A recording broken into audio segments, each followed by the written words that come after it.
I think blends get a bad rap, like they weren't quite good enough to be a single malt, but that's definitely not the case. And if that's what you think, hopefully I can change your mind. Welcome back, Dram Fam, to the Whisky Diary.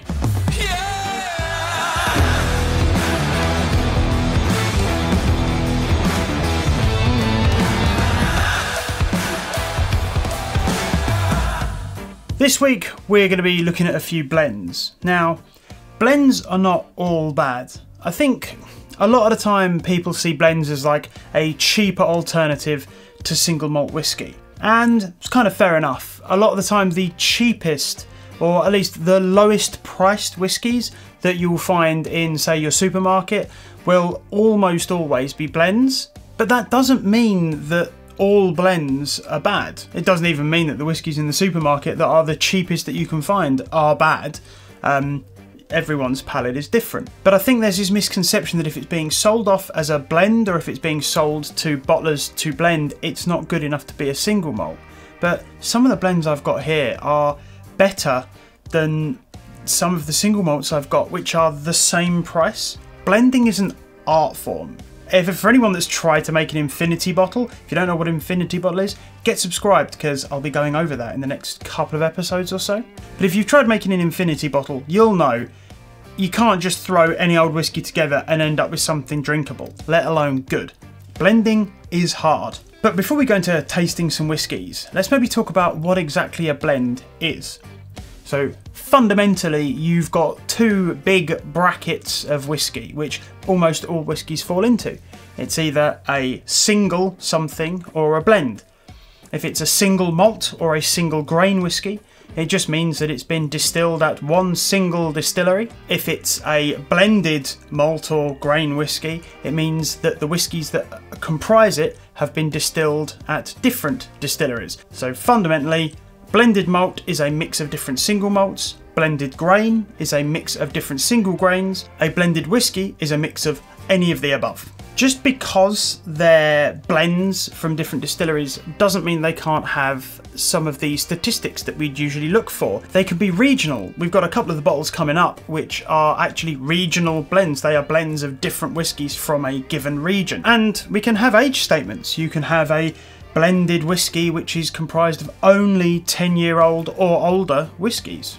But all this kind of begs the question that why do blends exist? Now there's a few different takes on this. Some people say it's historically grocers. You would bring your own bottle and your bottle would be filled up from a cask of whiskey, and over time those shopkeepers would just fill their cask up with whatever whiskey they could get their hands on. Over time, some of those shops got known for having better whiskies than others, and so they would be able to blend their different whiskies together to, keep that consistency. That's another one of the arguments, that big distilleries are producing blends so that they can have a core range of whiskies that are very reproducible. And finally, of course, there is the theory that it's financially incentivized, that you can produce more, potentially arguably lower quality, cheaper to produce whiskies and mix them together into something that's potentially more palatable. It's important to remember though that blended whiskey makes up about, I think it's over 92% of all global sales of whiskey. Of the best-selling whiskies in the world, according to the Malt Whiskey Yearbook, I believe almost all of them, if not all of them, are blends. Blends is big, big business, and they can't all be bad. But anyway, let's get down to tasting some whiskey. So first of all, we have Black Bottle. I was actually turned on to this by Vin from No Nonsense Whiskey. I watched his review on it, and I thought, I've seen this bottle around so many times, and I've never picked it up. To me, it kind of looks like some weird cheap stuff that you'd find in the back of your Grand's cabinet, which, well, apparently back in the day, I mean, this is established in 1879. Apparently back in the day, this was actually quite a sought after whiskey. But anyway, this is a blended whiskey, so a mix of both malt and grain whiskies. It is a no age statement, and it is non-regional, as in the whiskies in here are not specifically touted as coming from a specific region. It is likely chill filtered. It is likely E150A coloured because it's quite dark. You'll see the colour when I pour it out. There is potentially some peated whiskey in here. Apparently the majority of the liquid from this bottle actually comes from the Bunnahabhain distillery, which is on Islay, but is also notorious for being a primarily unpeated distillery on Islay. But it does have a lovely smoke to it. It is bottled at 40% ABV. It is a 70 centilitre bottle, and it is on Master of Malt right now for £18.99. So under 20 quid. I mean, you see the colour on that. I would be very surprised if that didn't have a drop of E150A in it. But anyway, on the nose.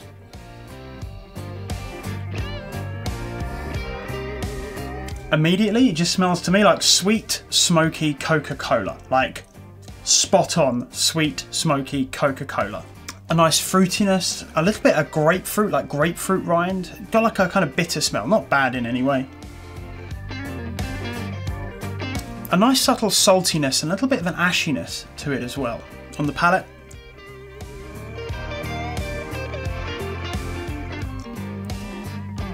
Wonderfully light. Sweet and smoky, not too smoky. It's not like an iodine-y, heavily peated kind of smoke, just a nice wood smoke. Got a really nice kind of light floral flavour profile. A little bit of a cigar-y, tobacco-y, more like fresh tobacco, not burning tobacco. Like a herbaceous tobacco flavour.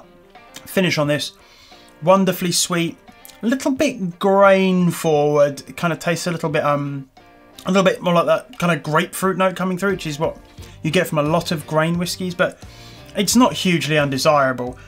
It's got a nice, sweet, subtle, smoky finish, a little bit of toffee in there as well. For £19, I honestly don't think you can go wrong with this. I think it's a fantastic whiskey. I'll drop a link down to Vin's review below.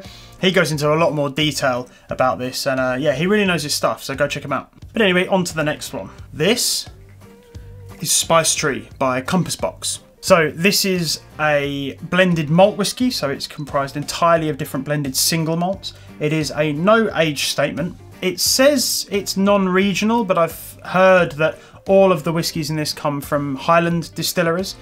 It is unchill filtered, it is all natural colour, it is bottled at 46% ABV, which we love to see. It is a 70 centilitre bottle, and you can pick this up from Master of Malt for £43.99. So, the controversy. This whiskey was initially released and was very, very well received, but the Scotch Whisky Association, the SWA, who create the rules around Scotch whisky, said, you can't sell that. Supposedly what they were doing was they were taking the cask and putting some 195-year-old French oak staves into the barrel with the whiskey, and apparently that was a no-go. So they organised with their cooper to produce hybrid casks, which I'm assuming literally just means they've got staves of older wood been kind of made into another cask with some slightly younger wood, so you're kind of getting the best of both worlds without going behind the SWA's back. On the nose, super ginger forward, tons of vanilla, a little bit of a cakiness to it, I guess, but it's got a really nice bright fruity spicy nose, which you'd hope given that it's called Spice Tree. On the palate,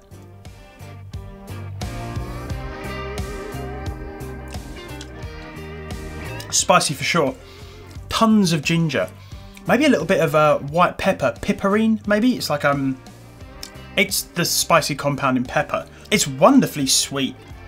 Those vanilla and toffee notes really come forward, but underpinning that's just a really, really good, strong, spicy, gingery, biscuity backbone. On the finish, it's hot. Like, it's not like hot alcoholic, it's hot like spicy. Spicy ginger, but not overbearing. Loads of that French oak comes through as well. Well, just a really wonderfully sweet and spicy finish. I mean, the spice is forward.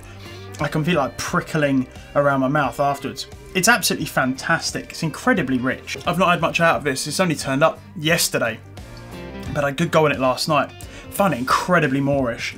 It's that kind of spicy drying sensation when you're done with it. Kind of leaves you wanting more, and you keep kind of reaching back to it. Incredibly Moorish whiskey, massive fan of this. Not had much from Compass Box, heard amazing things. Hopefully looking to get hold of a few more of these in the coming few episodes. Next, we have the 10-year-old Timorous Beastie from Douglas Lang. This is part of their Remarkable Regional Malts series. So these are like a range of blends showcasing a number of different whiskies from different regions, kind of all put together into a single blend. So this is another blended malt whisky, so comprised only of blended single malt whiskies. It is a Highland whisky. Well, it's a blend of Highland malts. It is unchill filtered, all natural colour, bottled at 46.8%. It's a 70 centilitre bottle, and it comes in at £42.95. A very sweet, bright nose. Quickly turns quite dark with roasted hazelnuts, really nice vanilla notes, maybe a bit chocolatey as well on the tail end. On the palate, initially almost salty, but very quickly becomes quite nice and sweet, light and fruity. A little bit of apple going on there, maybe some stone fruits as well. And on the tail end of that, I'm starting to get a little bit of smoke, a little bit of like spicy smoke, ashy smoke. On the finish, wonderful sweet spice, ash, a little bit of wood smoke in there as well, a little bit of ginger poking through as well. Not nearly what we had on the Compass box, but yeah, there's a little bit of like a herbaceous, fresh ginger note coming through on the tail end. Again, a really, really delicious blend for under £45. If you presented me this, I couldn't tell you that this was a blended whiskey. It doesn't, I mean, because it's a blended malt as well, you're not going to get any of those grainy notes. And I think a lot of the time people can be quite put off by the flavour, that kind of grain flavour in a whiskey, which to them they're kind of synonymized with it being quite cheap. This doesn't have any of that. This is a wonderfully refined spirit. I absolutely love this. And finally, I've spoken about this very briefly before. Another Douglas Lang. This is the Gauldrons from the same series. They're remarkable regional malts. This is another blended malt whisky, so again, all single malt whiskies. It is a no age statement, but this one is entirely comprised of Campbelltown single malts. Again, unchill filtered, all natural colour, bottled up at 46.2%. This time just a little bit more expensive, up at £46.95. But again, I think you'd be very hard pressed to find any Campbelltown whiskies at the moment for under £46 a bottle. So, on the nose, instantly, this smells very Campbelltown. That slightly medicinal note going on, but not Isla medicinal. Sweet salted caramel. It's got that smell of the sea, that kind of seaweed brininess, mixed with like a really nice toffee note as well. Subtle smoke going on in the background, but overall, like if you're a fan of Campbelltown whiskies, get your nose in this, you'll know exactly this is a Campbelltown. On the palate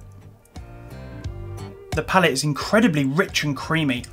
Lots of like sweet toffee notes, like buttercream coming through. But it has like a subtle licorice kind of note going on in there as well. Like, I guess that's a lot of the smoke coming through as well. Like, it's not an inherently very smoky whiskey. That smoke just kind of permeates through all of those different flavours that you're getting. A lot of that toffee becomes like a salted caramel kind of note. It's absolutely wonderful. Very complex, but still really quite approachable. On the tail end of that, some toasted nuts, nice barley notes coming through as well. Maybe kind of a little bit of like praline as well. Those chocolatey notes are starting to sing. And as it dies away, it's just loads of this really nice warming wood smoke and barley and toffee coming through. Again, it's just got such a wonderful evolution. It starts very Campbelltown, very sweet, smoky, salty, iodine-y, but it's not quite an Isla. It's like right in between the two, between your kind of your Highland malts and your Islas. And then as it goes on, it gets a little bit smokier, a little bit richer, a little bit spicier, and you have to be on this wonderful, sweet, smoky toffee note. All of these whiskies come in at under 50 quid. One of them comes in at under 20 quid. Honestly, these are some of my favourite whiskies on the shelf. It took me a long time to really get into blends. There's a lot of single malts about. And I mean, I was one of those people that just thought that blends are cheap, therefore not as good. But having experienced some of these, I'm really starting to open up and I get quite excited about blends. You know, there's an argument there that single malts can only go so far, but then when you can start mixing and playing with those flavours, you essentially have an unlimited palette to play with.